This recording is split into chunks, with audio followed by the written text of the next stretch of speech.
la tercera clase de la escatología. Vamos a seguir meditando, eh, como lo hizo el Papa Francisco, sobre el gnosticismo actual.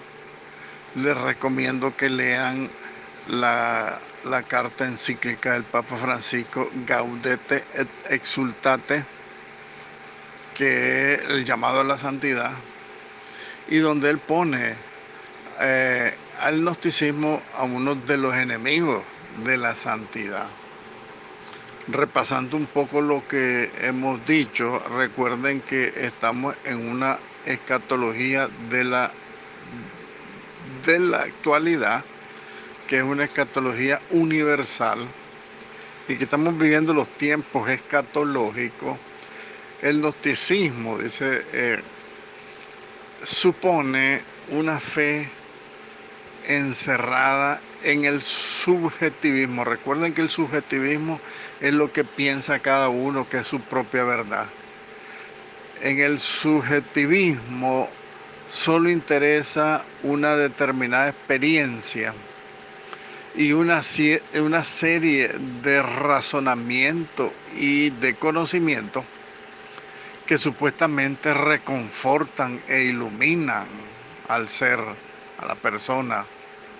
Pero en definitiva decíamos también, como para hacer un repaso de lo último, que el sujeto, la persona, queda clausurada en la inmanencia de su propia razón y de sus propios sentimientos.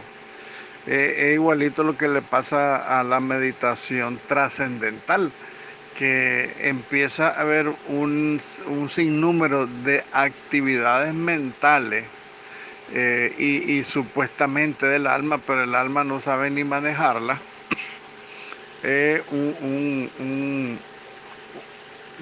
Utilizando el razonamiento, les decía yo, para alcanzar un grado, dicen ellos, de tranquilidad, de fuerza, de iluminación.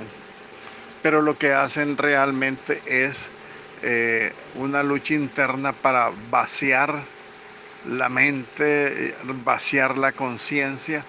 Y yo creo que es difícil vaciar la conciencia, porque uno de los dones que Dios nos da cuando nosotros tenemos pecado es incitar nuestra conciencia y el remordimiento de la conciencia para que nosotros podamos levantarnos, resucitar cuando estamos caídos, cuando estamos muertos espiritualmente. Entonces es contrario al cristianismo, a la fe, la doctrina gnóstica, que te habla de un encierro inmanente. Recuerden la palabra inmanente. La palabra inmanente, la inmanencia, es el ente, estoy leyendo el diccionario, es el ente intrínseco de un cuerpo. Acuérdense que es el contenido intrínseco, interno de un cuerpo. En la filosofía se califica a toda aquella actividad como que pertenece a un ser cuando la acción de ese ser perdura en su interior. O sea que toda la idea, el sentimiento, toda esa actividad mental queda a lo interior como una idea que no sale para afuera. Cuando tiene su fin dentro del mismo ser, o sea que no sale afuera. Esa actividad mental, psicológica, espiritual, lo que sea. Por lo tanto, la inmanencia se opone a toda la trascendencia. Recuerden que la trascendencia es lo que trasciende a la persona, lo que sale de mí. Si yo pienso construir un barco, pero ese barco queda en la idea nada más de mi mente, el barco no sale, pero si yo trasciendo la idea, empiezo y construyo el barco. Entonces hay una salida de la mente, de la conciencia, de lo interno, para ejecutar una acción exterior. Es lo que hizo Dios. Dios, en la inmanencia divina, Él es amor puro, es bondad pura, pero Él no se queda encerrado en ese amor puro y en esa bondad pura a lo interior, sino que Él sale, Él da la vida, Él crea la vida, por eso Dios es trascendente. Y la inmanencia entonces es un pensamiento filosófico que quiere sostener el gnosticismo, porque ellos quieren eh, ser iluminados, ser confortados ellos mismos. Es el sentido escatológico individual, no trasciende, no es universal, como dice la doctrina católica, que la escatología, el tiempo escatológico nuestro es universal. Por lo tanto, ellos caen en la idea de que ellos deben de mantener por su propia libertad, mal usando la libertad, mantener una mente sin Dios y una mente sin carne, desencarnada totalmente. Gracias a Dios, a lo largo de la historia de la iglesia, todo esto ha quedado bien claro, que lo que mide la perfección de las personas es su grado de caridad, su grado de entrega, no la cantidad de datos o los conocimientos que acumulen en su cabeza, ¿verdad? Los gnósticos tienen una confusión en este punto y juzgan a los demás según la capacidad que tengan de comprender la profundidad de determinadas doctrinas. O sea, la sabiduría y la inteligencia es lo que vale para ellos. Y conciben una mente sin encarnación, incapaz de tocar la carne sufriente de Cristo, en los otros, encorsetada en una enciclopedia de abstracción, o sea, encerrada en una abstracción.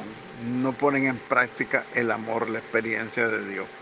Entonces, al descarnar el misterio, eh, finalmente prefieren un Dios sin Cristo, un Cristo sin iglesia y una iglesia sin pueblo, ¿verdad? Al final de cuentas, esa es la enemistad que tiene en definitiva, el gnosticismo en contra de la santidad. Se trata entonces de una superficialidad vanidosa, mucho movimiento en la superficie de la mente, porque manipular el espíritu creo que no podrán, porque eso solo Dios lo maneja, el espíritu nuestro. Él es el dueño de nuestro espíritu. Entonces ellos se manejan en lo superficial, en el conocimiento, en la ciencia, en la vanidad, pero no se mueve ni se conmueve en aquella profundidad del pensamiento. Por eso ellos se vuelven frívolos, fríos, sin embargo logran subyugar a algunos con una fascinación engañosa, o sea, logran engañar a la gente por esa fascinación que les da el pensamiento de la conciencia, la trascendencia, la meditación trascendental, más bien que la trascendencia. Entonces con eso engañan a la gente, porque el equilibrio gnóstico es formal y supuestamente aséptico, o sea que no cree en lo que no ven. En el mundo espiritual no creen. Y pueden asumir el aspecto de una cierta armonía o de un orden que lo abarca todo. O sea, ellos más bien tienen el mal concepto de un panteísmo. Recuerden que el panteísmo es ver en todo a Dios.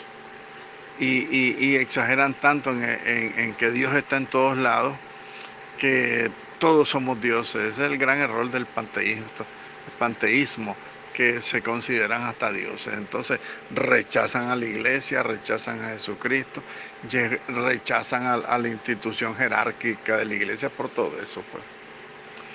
Pero estemos atentos. No nos referimos a los racionalistas enemigos de la fe cristiana. Esto puede ocurrir incluso dentro de la iglesia, este gnosticismo. Los racionalistas son los enemigos que atacan directamente a la iglesia, estos no, porque el gnosticismo incluso se ha metido dentro de la iglesia. Hay laicos en las parroquias que y maestros de filosofía en las escuelas de teología también, en los centros de formación, incluso en los seminarios, en la formación sacerdotal. Porque también es propio de los gnósticos creer que con sus explicaciones ellos pueden hacer perfectamente comprensible toda la fe, todo el evangelio, haciéndolo abstracto. Y absolutizan sus propias teorías y obligan a los demás a someterse a los razonamientos que ellos usan. Una cosa es un sano y un humilde uso de la razón para reflexionar sobre las verdades de la Sagrada Escritura, de la teología, de la moral, del Evangelio. Y otra cosa es pretender reducir la enseñanza de Jesucristo a una lógica fría y dura que busca dominarlo todo. Ese es un problema también grave, la falta de humildad. Por eso decíamos la arrogancia, la vanidad. Porque yo me acuerdo algunas experiencias de cristianos gnósticos que decían, no, yo no necesito la iglesia. ¿Saben dónde lo miré yo? Con Bolaño. Bolaño se creyó tan prepotente y tan arrogante que él dice, no, yo mismo voy a hacer la oración inicial cuando tenía sus reuniones y sus cosas. Y no llamaba a los sacerdotes. Al final de su mal gobierno, eso terminó haciendo. Entonces digo yo, ahí demostró su vanidad, su arrogancia de no necesitar a la iglesia, de no necesitar a Dios, de no necesitar nada, que él era quien podía hacerlo todo. Él podía ser el que rezara, el que hiciera, el que predicara, etcétera, etcétera, ¿verdad? Se está hablando, por lo tanto, ven los gnósticos, de una doctrina sin misterio. El gnosticismo es una de las peores ideologías, ya que al mismo tiempo que exalta indebidamente el conocimiento, o sea, la arrogancia del conocimiento, de la experiencia, y que consideran su propia visión de la realidad como la visión perfecta. Entonces, sin advertirlo, esta ideología se alimenta de sí misma, como de su vanidad, de su arrogancia, y se ponen ciegos cada vez más. Y se vuelven engañosos por eso mismo, porque terminan disfrazando eh, la espiritualidad de una manera desencarnada. Por eso nosotros vemos que no les interesan ni los pobres ni los que sufren. El gnosticismo, por su propia naturaleza, quiere domesticar el misterio, por lo tanto, quieren ellos manejar a Dios. Tanto el misterio de Dios, tanto el misterio de la gracia de Dios, como el mismo misterio de la vida de todas las demás personas. Entonces es un grave error que se comete, porque Dios es el hacedor nuestro y el que maneja toda nuestra realidad a voluntad propia. Muy bien, los límites de la razón.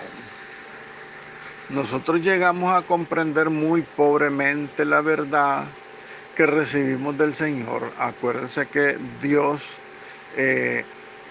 quiso revelar su misterio con palabras humanas, y las palabras humanas nunca van a abarcar el conocimiento pleno de esa verdad que nos puede transmitir el Señor a través del Evangelio. Entonces no llegamos nunca a comprender en plenitud toda esa verdad que recibimos del Señor Jesucristo a través del Evangelio. Por eso Jesucristo le dirá a sus discípulos, el Espíritu Santo los irá guiando hasta la verdad plena, porque ahorita no lo pueden comprender todo. Entonces, es una gran verdad entonces de la filosofía, de que nosotros vamos comprendiendo poco a poco esa verdad que el Señor nos quiere revelar, porque es demasiado grande su misterio y no lo podemos comprender de primas a primeras. Entonces, con mayor dificultad todavía nosotros lograremos expresar esas verdades que Dios nos ha revelado. Con nuestra evangelización nosotros predicamos la mitad de lo que el Señor nos ha revelado a cada uno de nosotros. Por eso no podemos pretender que nuestro modo de entender la verdad nos autorice a ejercer una supervisión estricta de los demás. Nosotros no podemos controlar la fe y la vida espiritual de las personas, porque nosotros evangelizamos y le dejamos al Señor que Él haga la obra en la persona y que Él la vaya guiando por caminos que solo Él sabe. Debemos más bien recordar que en la iglesia conviven lícitamente diversas maneras de interpretar muchos aspectos de la doctrina y de la vida cristiana, porque en su variedad nos ayuda a explicitar mejor el riquísimo tesoro de la palabra de Dios. Es verdad que a quienes sueñan con una doctrina monolítica, defendida por todos sin matices, esto puede parecerles una imperfecta dispersión. Esto significa que en la diversidad del espíritu está la riqueza de la revelación, porque el tesoro de la palabra de Dios se va revelando a unos de una manera, a otros de otra manera. Entonces cada uno con su propio carisma expresa su interpretación, su conocimiento de la doctrina y de la fe y de la moral, etcétera. Entonces, entre todos hacemos la riqueza universal que tiene el conocimiento de la palabra de Dios revelada. Algunas corrientes gnósticas desprecian la sencillez del Evangelio. Y por eso los gnósticos intentaron reemplazar al Dios trinitario y encarnado en una unidad superior donde desaparece la rica multiplicidad de la revelación intratrinitaria de Dios, la revelación de Dios, y cómo se ha manifestado Dios trinitario y encarnado a través de la historia. Entonces es difícil para los gnósticos porque cuando desprecian la sencillez del Evangelio, ahí se ciegan.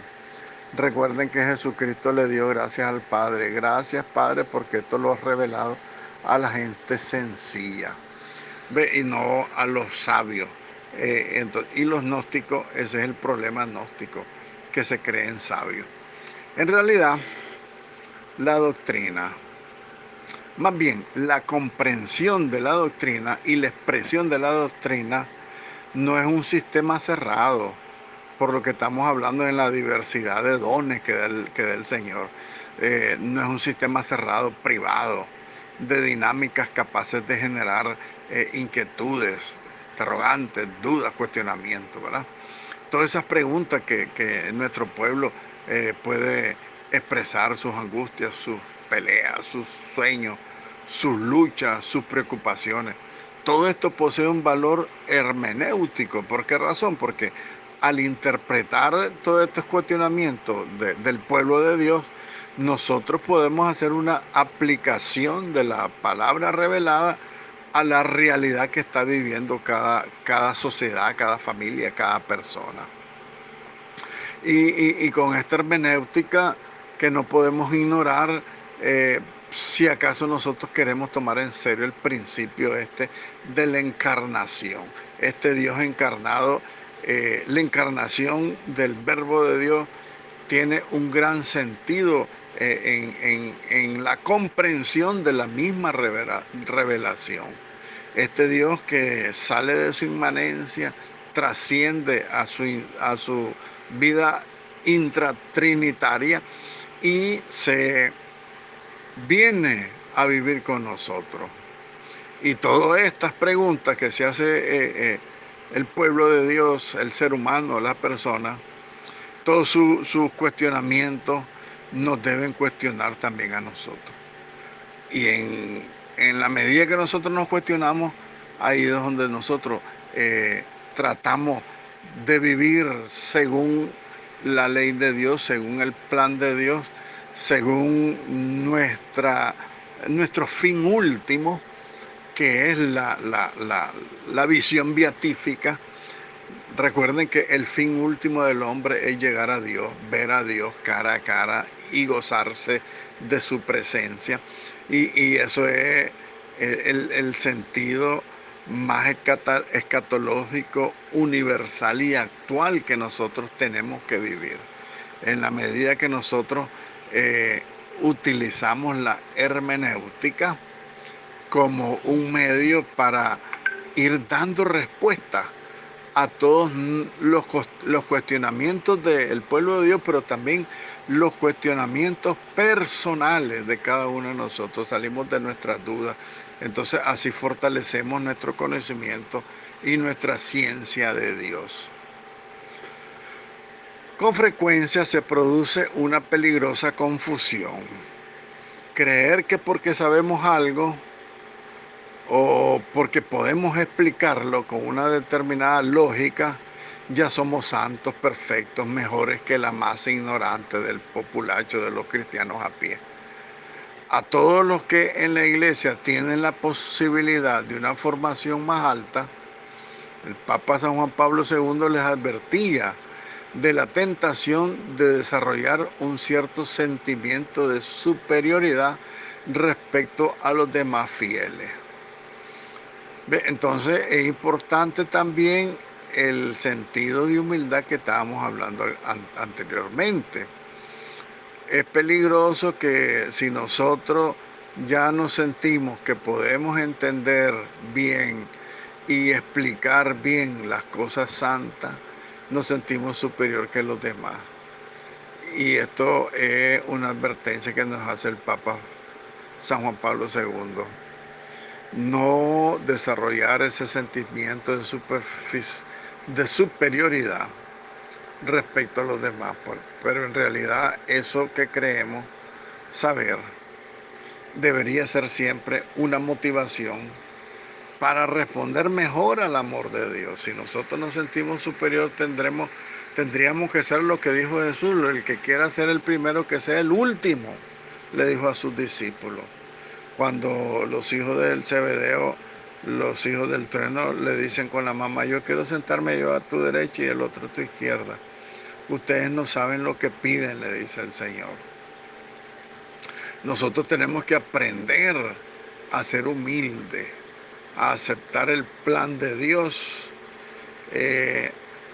y que todos estos conocimientos que nosotros tenemos no sirvan para el complejo, yo diría el complejo de superioridad, sino para que crezca nuestra motivación para responder mejor al amor de Dios, para ser más humildes.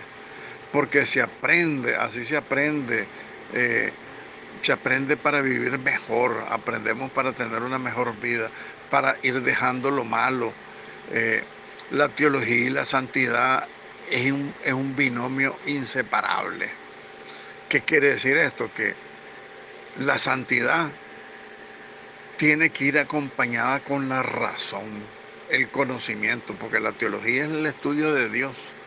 Entonces, el que estudia a Dios, entre más verdaderamente lo conoce con humildad y con sencillez, va a ir creciendo, va a ir ascendiendo, va a ir subiendo en ascética, en su camino espiritual.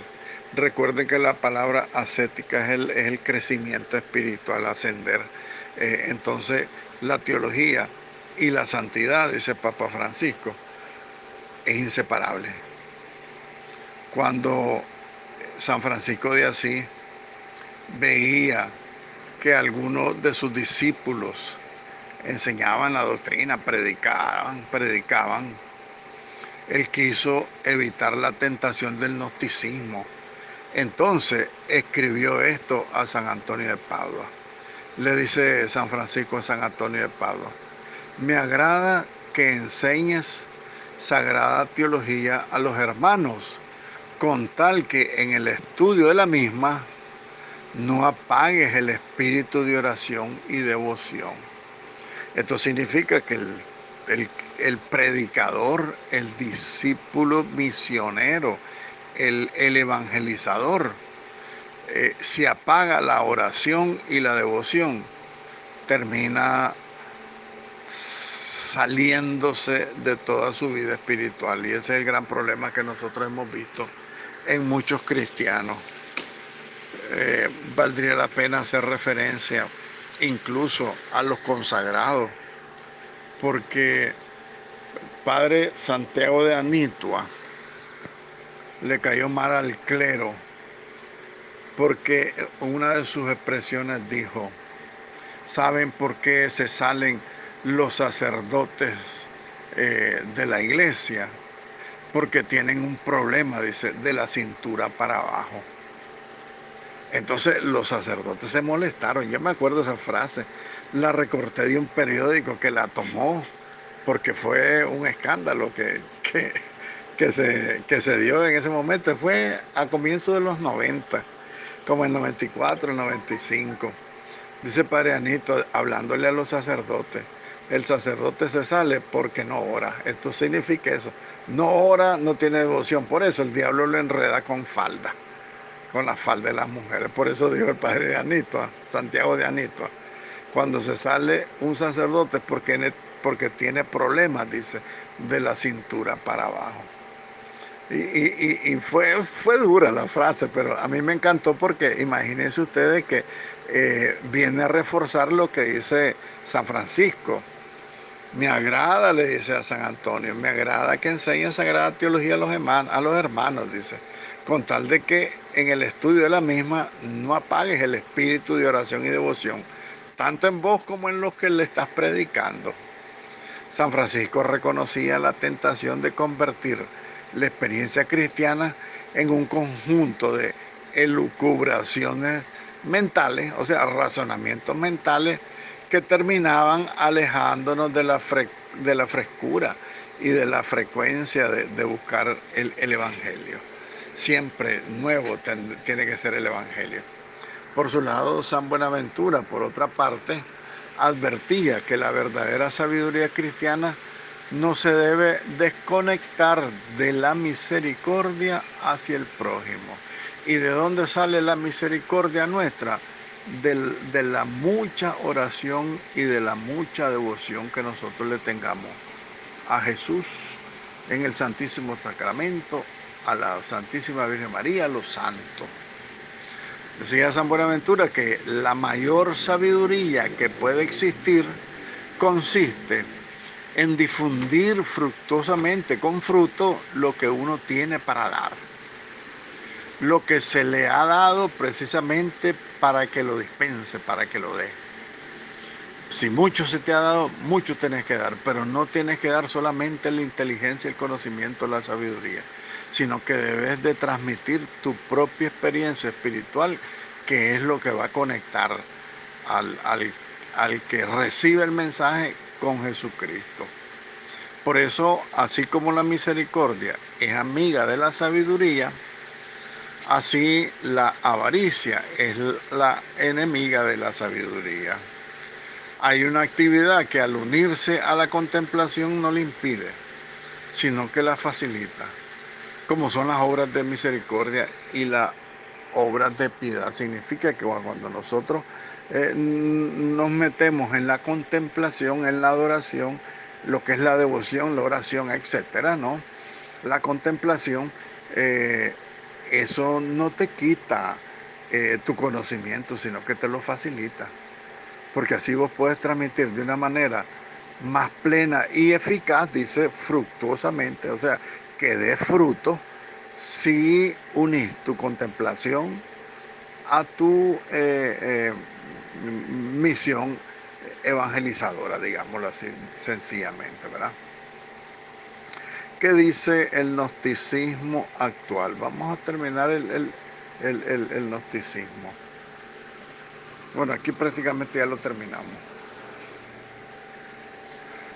El gnosticismo, por su lado,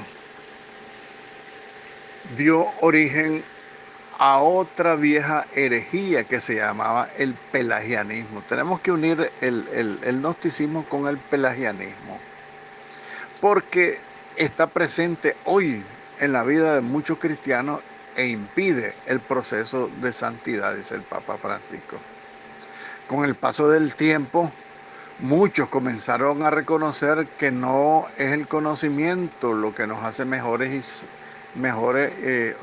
cristianos o santos, pues, sino la vida que llevamos. El problema es que esto se degeneró sutilmente, de manera que el mismo error de los gnósticos simplemente se transformó, pero no fue superado. Miren, el problema gnóstico no ha sido superado, sino que ha sido transformado. Como está pasando como el virus, el coronavirus, ¿verdad? Que transmuta, se transmutó, dicen el virus. Así pasó con el gnosticismo, transmutó y se convirtió en el pelagianismo.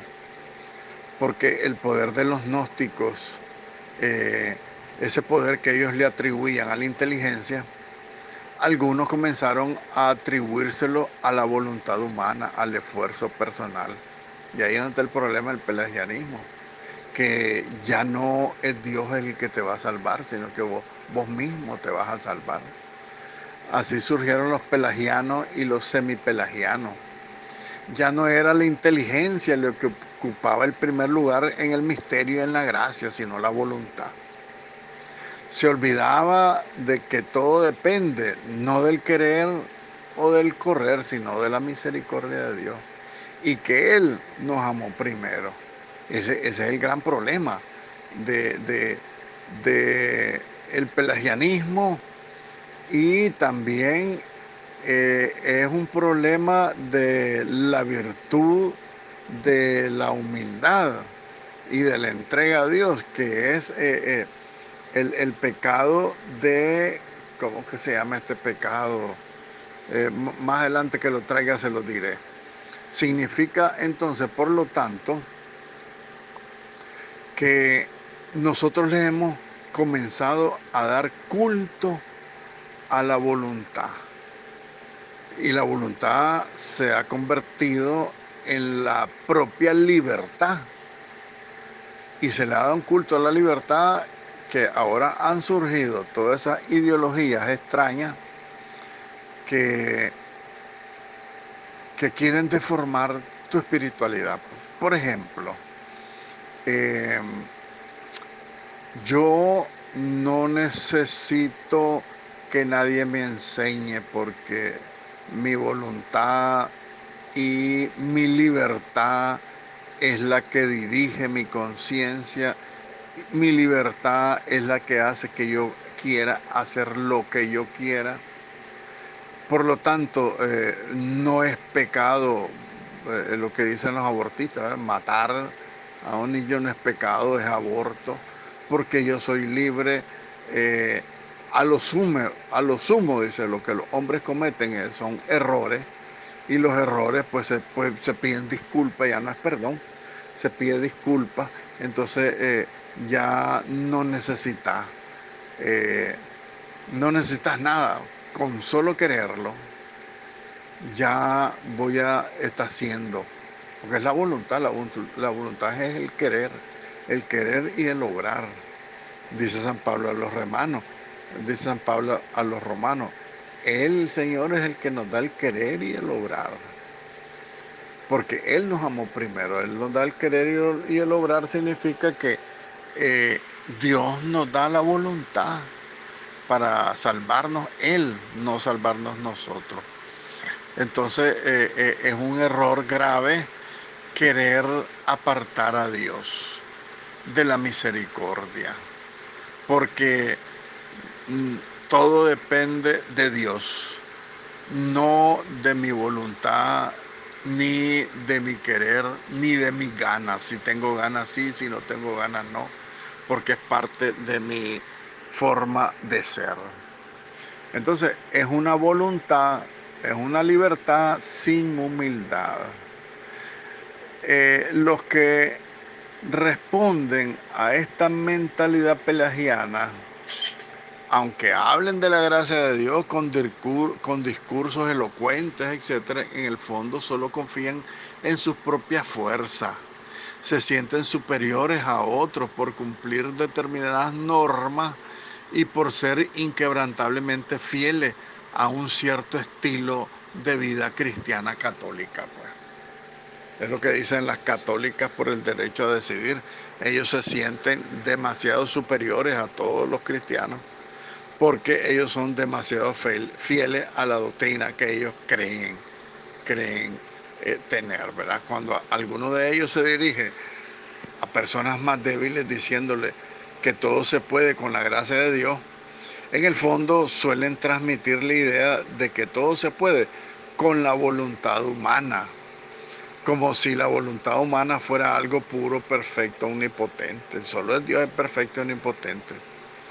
A lo que la voluntad humana se debe añadir la gracia de Dios, porque sin la gracia de Dios, por mucha buena voluntad que nosotros tengamos, no lograremos llegar a nuestro fin último. Por eso se pretende ignorar que no todos pueden todo. Tenemos que comprender que no todos pueden todo y que en esta vida las fragilidades humanas no son sanadas completa y definitivamente por la gracia. Por supuesto que tenemos que poner nuestra parte. En cualquier caso, como señalaba San Agustín, Dios te invita a hacer lo que puedas y a pedir lo que no puedas. O bien a decirle al Señor con humildad, dame lo que me pides y pídeme lo que quiera, ¿verdad? Son frases filosóficas de San Agustín que concuerdan perfectamente con este problema, ¿no? De la prepotencia del gnosticismo y el pelagianismo. En el fondo, la falta de un reconocimiento sincero, dolorido y orante de nuestros límites y de nuestros pecados es lo que impide a la gracia actuar mejor en nosotros, ya que nosotros no le dejamos espacio para provocar ese bien posible que Dios nos puede dar y que se integra en un camino sincero y real del crecimiento, de la ascética cristiana. Si nosotros verdaderamente queremos crecer espiritualmente, entonces tenemos que dejar que actúe la gracia, dándole los espacios y colaborando con la gracia para que se pueda realizar en nosotros la verdadera transformación cristiana. La gracia, precisamente porque supone nuestra naturaleza, no nos hace superhombres de golpe. El pecado de pretensión es el pecado que les quería mencionar yo anteriormente. Nosotros pretendemos salvarnos todos. La pretensión es un pecado de presunción, presumido, orgulloso, farsante. Eso significa presumido, pretencioso, el que pretende salvarse solo, que confía solo en sus fuerzas y que la ayuda de Dios, si bien la espera, pero para él es insignificante. Ese era el problema de los fariseos. ¿Se acuerdan de la oración del publicano y el fariseo?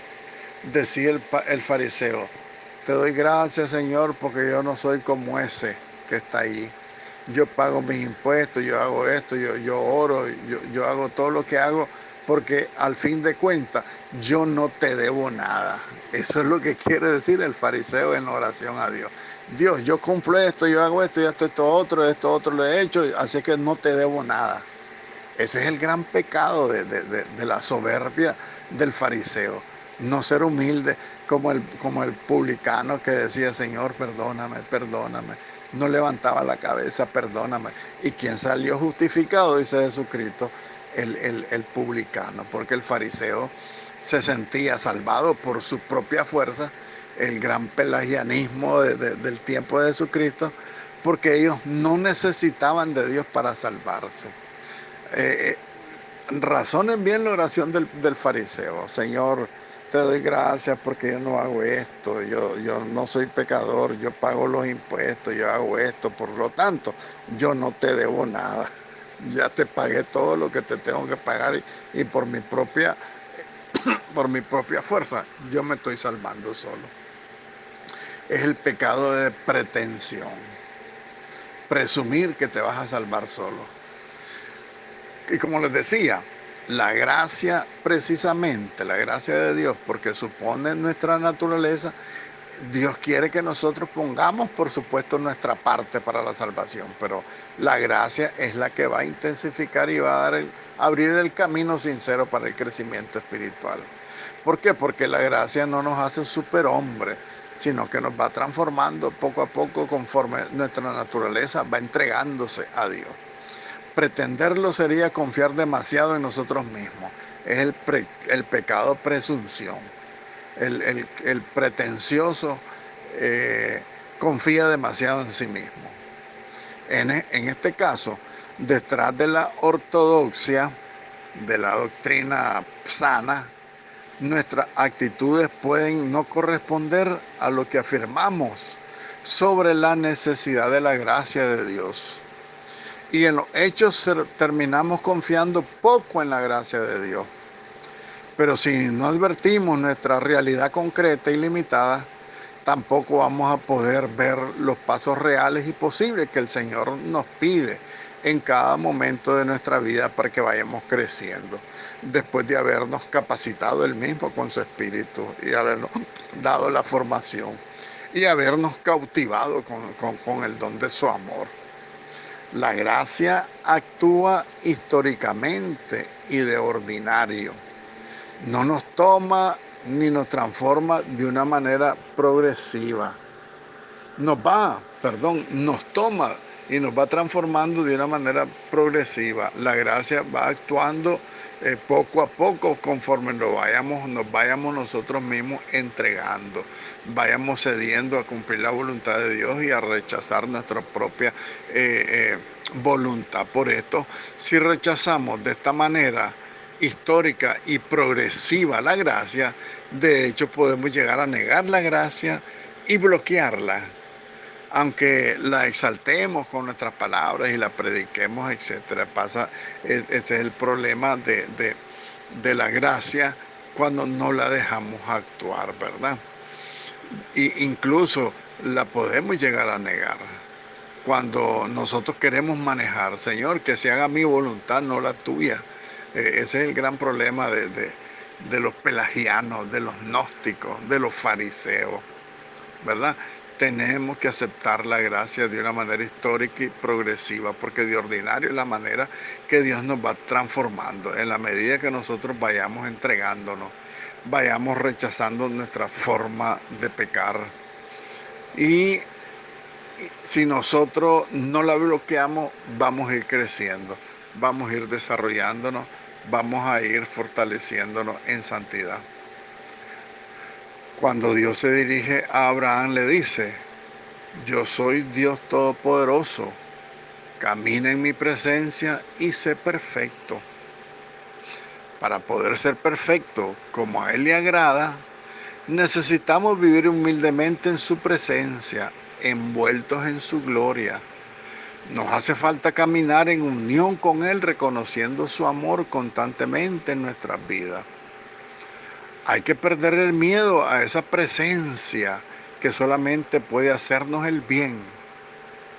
Es el Padre que nos dio la vida y nos ama tanto. Una vez que lo aceptamos y nos dejamos guiar por Él, dejamos de pensar en nuestra existencia sin Él, desaparece la angustia de la soledad.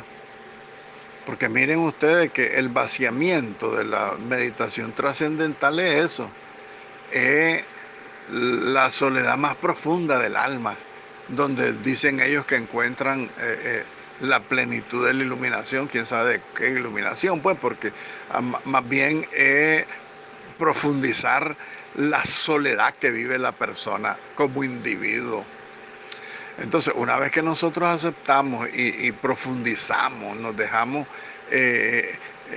guiar por Él, renunciamos a nuestra debilidad y renunciamos a vivir, eh, a vivir con Él, porque si nosotros dejamos de vivir con Él, nos hundimos. Sin embargo, si nosotros aprendemos eh, a pensar en la existencia de Dios en nosotros, nuestra angustia se va, dice el Salmo 139. Y si ya no ponemos distancia frente a Dios y vivimos en su presencia, podemos permitirle que examine nuestro corazón, que nos ayude, que nos revise para ver si vamos por el camino correcto, para que Él nos vaya guiando.